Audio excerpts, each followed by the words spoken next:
I'm going to say good day to you this day of your time. How are you all? All right. All right, thank you. This transmission has been titled 2020, The Eye of the Storm. We would at this time like to get a little bit serious with you. Not the star system so much, but have what would amount perhaps to be a heart-to-heart. For what's coming up is very important in terms of your timing. We have said that your year of 2020 is a pivotal point in what you call your history. You are shifting through a very particular moment, crossing a very particular threshold. And so, at this timing, it is important for certain states of being to be paramount within you, to help you through this time, to help you cross that threshold in a positive and constructive manner. For what comes after will be predicated very strongly on what you do and who you are in 2020. We will reinforce the ideas we are about to share with you at the end of this transmission in your holotope meditation in a very particular way. But for now, we would like each and every one of you to know how important it is for you to truly be yourselves in the coming year. How important it will be for you to make decisions that are in alignment with your best discernment. How important it will be and how important it is for you to remain at the center of the storm. Because if I may use some of your colloquial language, 2020 is going to be nuts. It's going to be crazy. And it is of paramount importance that you remain, if you wish to be on a certain train, in the eye of the storm where it's calm, where peace and solitude reigns, where even though you may see the storm raging all around you, swirling around you, thundering and lightning all around you, it is more important than ever before, and more important than it will be for quite a long time during this crossing, during this threshold, during this pivotal year, to be at peace within yourself, to be calm within yourself, to be centered within the eye of the storm. So we would highly encourage each and every one of you to really take stock of who you really are and what kind of decisions you really choose to make and how they are or are not in alignment with what you truly wish your world to be. We will give you a suggestion that may assist. For most of you are at least to some degree familiar with what we have told you about how our world functions, who we are, in simple terms, what we stand for, and what reality we are encouraging you to align with so that you can experience eventually more contact with us and us with you. It is crucial, critical in this coming year to set the stage, to set the foundation for the years to come after with the state of being that represents that which is most harmonious with the vibration we have shared with you that is representative of our reality, if you wish to have a reality, to shift to a version of Earth where we can interact openly and freely with each other, in beauty, in harmony, in creativity, in love. And to have the ability to look deep within yourselves and not allow the idea of fear-based opinion to supersede your deep-seated knowledge of who you actually prefer to be and what kind of a world you prefer to live in. So we encourage you, at any time in this coming year, when you allow yourself to stay at peace and be calm in the eye of the storm, to think of what it would be like if you were one of us. What kind of decisions would you make if you were coming from our world but living on earth? How would we respond to the things that happen and come up, the circumstances and situations and opportunities that will arise in your year of 2020? And to come from that center of balance and peace and calm and solitude and assurance and confidence and knowingness. And come from there in your actions, in your relations, in your understanding of others that you may encounter on your journey. And to not settle for those things that you think, in your opinion, are the things that would serve when you know in your heart they may not. Create the vision of the world that you would really prefer to live in, a world that contains the ability to interact with us and other beings like us, that contains the ability to expand your senses instead of contracting them, so that you may receive as a more receptive antenna higher frequency information. By remaining in the center, in the eye of the storm, you will be far more capable of being receptive to the images and the information and the messages that we are always constantly sending you. Remember this, remember this, remember this, and take it to heart. We never leave you. It is you that leave us. So choose the vibration, the frequency, the energy, if you wish, to have that kind of a world that represents what you believe we would do if we were you, if you were us, in all the situations that may arise in the upcoming storm. Stay in the center, and no matter how it may seem to swirl around you, no matter how scary it may seem, be discerning of the vibration of those with whom you associate, of those that you would align with, that in no way, shape, or form represent the world that in your heart of hearts you truly prefer to experience. Now, of course, it is always up to you to make the choices that you believe are true for you, and we would never tell you to do otherwise.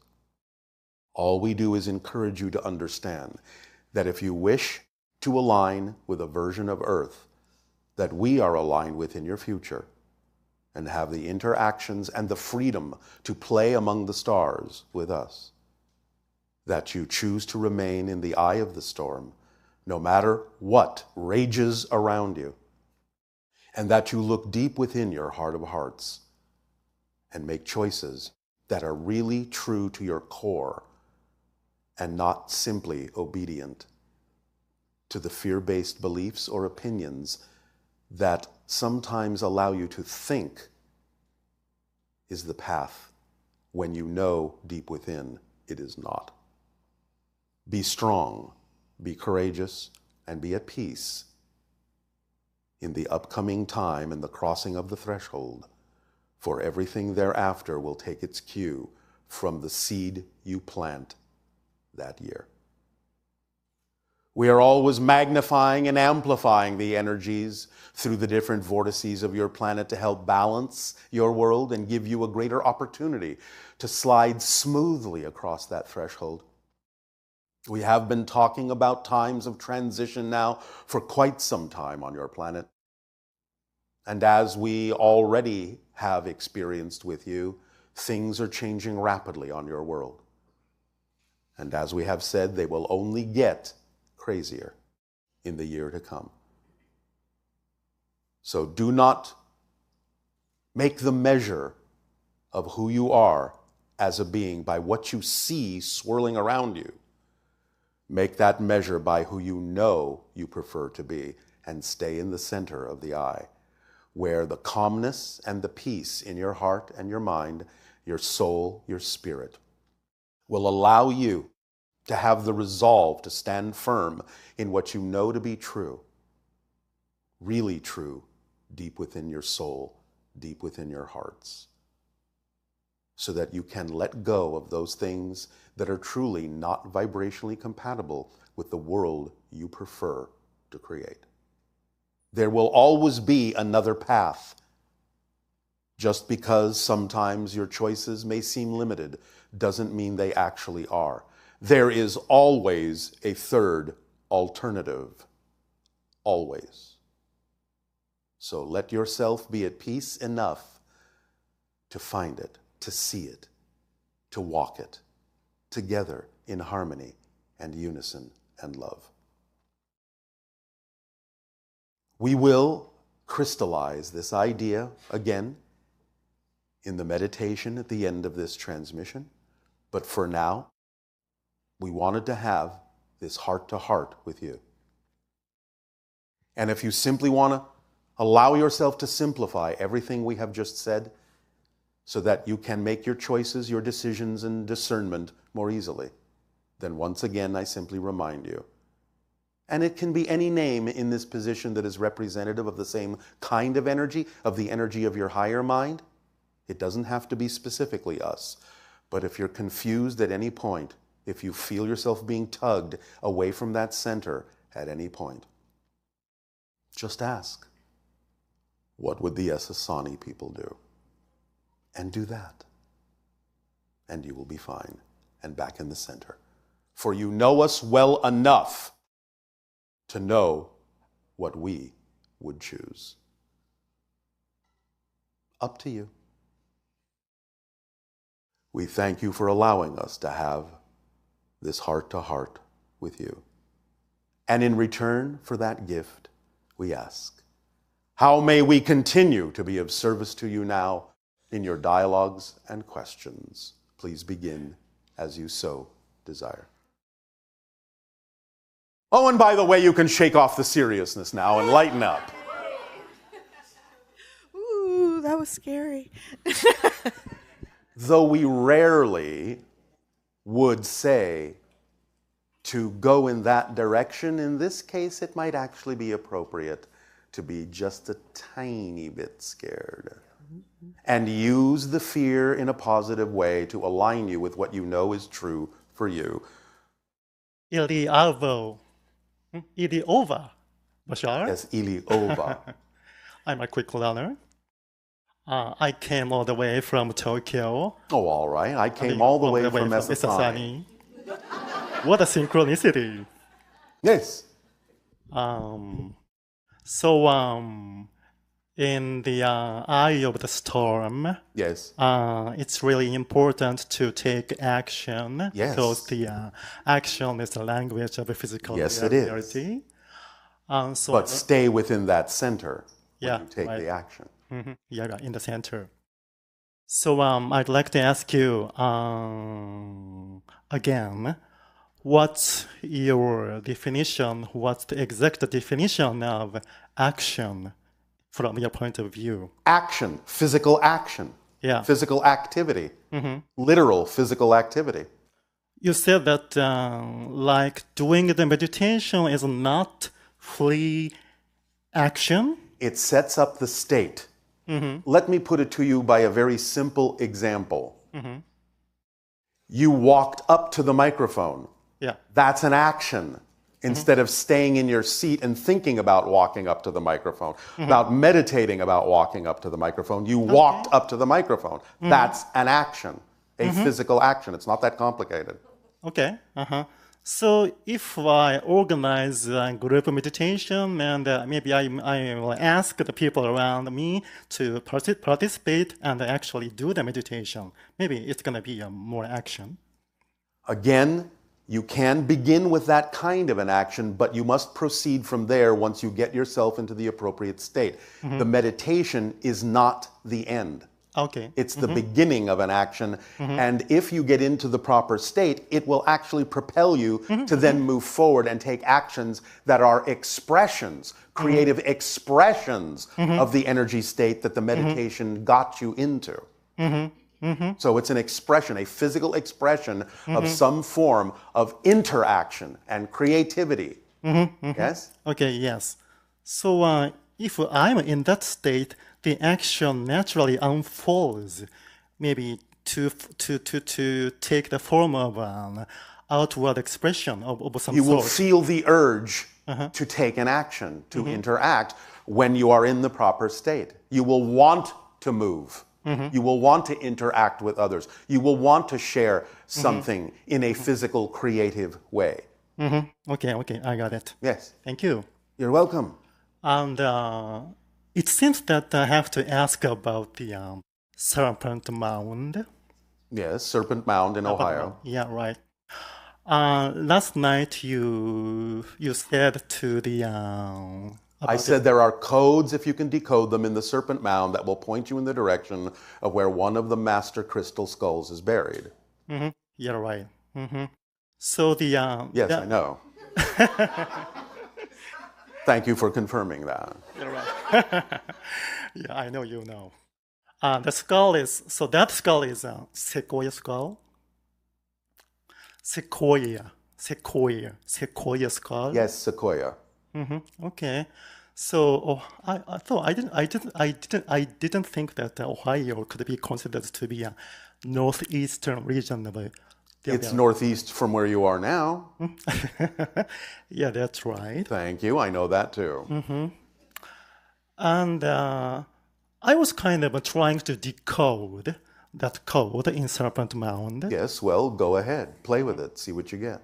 Yeah, my Do guess. your research. Yeah, my guess is that the skull may be in the direction of true north from the sun. I am not going to give you any more assistance. Go and do your research. Go and play with it.